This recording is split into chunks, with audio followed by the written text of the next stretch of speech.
మన ఇక్కడ ఇవ్వాలి అనిపించడం కోసం రావడం జరిగింది.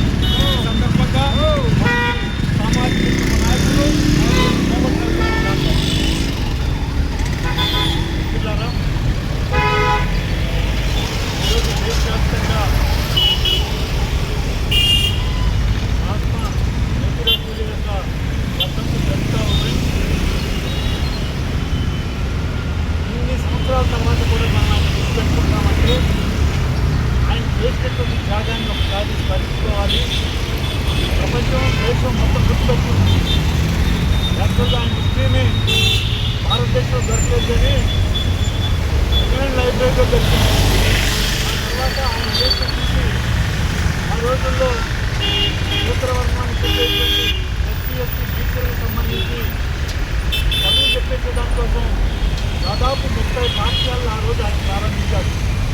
అప్పటి వరకు ఈ ఉత్తరవర్గంలో ఉన్నటువంటి 180 మందిగా ఉన్న ప్రజలకి చదువు లేనటువంటి పరిస్థితి ఉంది. ఆ తర్వాత వాళ్ళ యొక్క చిన్న తోడ్పాట్లు తీసుకొని ఉత్తరవర్గం కూడా చదువుకోవాలి, మీరు సహకరించండి అని చెప్పి చాలా సహాయం తీసుకొని తర్వాత స్కూల్స్ ప్రారంభించి చదువుకుంటాడు. 1948లో ఈ దేశంలో మొట్టమొదటిసారిగా కూతుర్ల కోసం ఆయన పాఠశాల ప్రారంభించినటువంటి మహానుభావుడు. మహాత్మ అనేది ఆయన ప్రతిష్ఠితుడు, గొప్పవాడు, అందరికీ తండ్రి లాంటి వాడు, అందరూ పూజనీయుడు అనేటువంటి భావన ఆ మహాత్మ అనే దానిలో ఉంది. కానీ మిత్రులారా, ఈరోజు బీసీలకు సంబంధించినటువంటి ఆయన చేసే కృషి కానీ ఈరోజు దేశంలో కానీ రాష్ట్రంలో కానీ 42% రిజర్వేషన్ కావాలనేటువంటి తెలంగాణలో కొట్లాట జరుగుతూ ఉంది. ఆ కొట్లాట ఈరోజు మనం ప్రారంభించామంటే దానికి పునాది వేసినటువంటి వ్యక్తి మహానుభావులు జ్యోతిరావు పూజ అనేటువంటి మనం మర్చిపోకూడదు. అది ఇప్పుడు కూడా ప్రతిఫలం అవ్వలేదు. ఈ సర్పంచి అదేవిధంగా వార్డు మెంబర్స్ ఇట్లాంటి దగ్గర ఈ 42% ఉన్నాం. ఇంకా మనకు రిజర్వేషన్ కావాల్సింది చాలా ఉంది.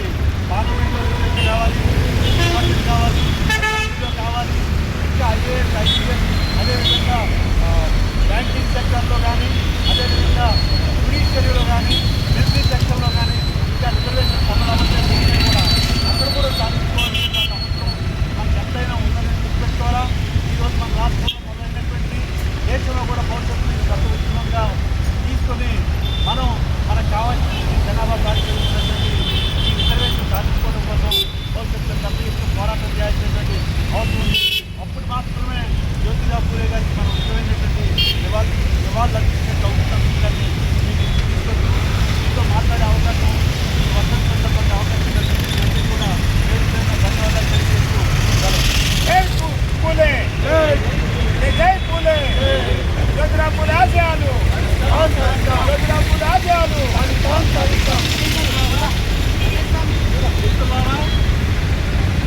ఈ రోజున జ్యోతిరావు పూలే 130వ వర్ధంతి.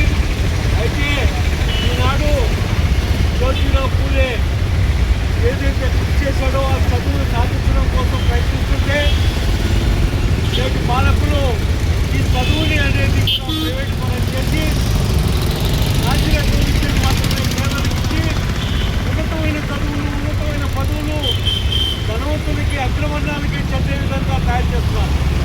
ఈ బీసీ రిజర్వేషన్ వాటి గురించి కూడా ఇటువైపు ఉండేటువంటి ప్రభుత్వం వాళ్ళ ప్రయోజనాల కోసం చేసినా అక్కడ ఉండేటువంటి బీజేపీ ప్రభుత్వం ఏదైతే ఉందో దానికి అడ్డుకట్ట వేసి ముఖ్యంగా రాజ్యాంగ సవరణ చేయడానికి ఆటంకపడుతూ అలాగే రాష్ట్ర ప్రభుత్వంలో పెట్టి అది బీజేపీ అడ్డుపడుతుంది. ఎందుకంటే వాళ్ళు మనువాదులుగా ఉండేటువంటి వాళ్ళు బీసీ అలాగే ఎస్సీ ఏదైతే తరగతులు ఉన్నారో వాళ్ళకందరికీ పేరు జరిగి సమానం అనే భావన వాళ్ళకి లేదు.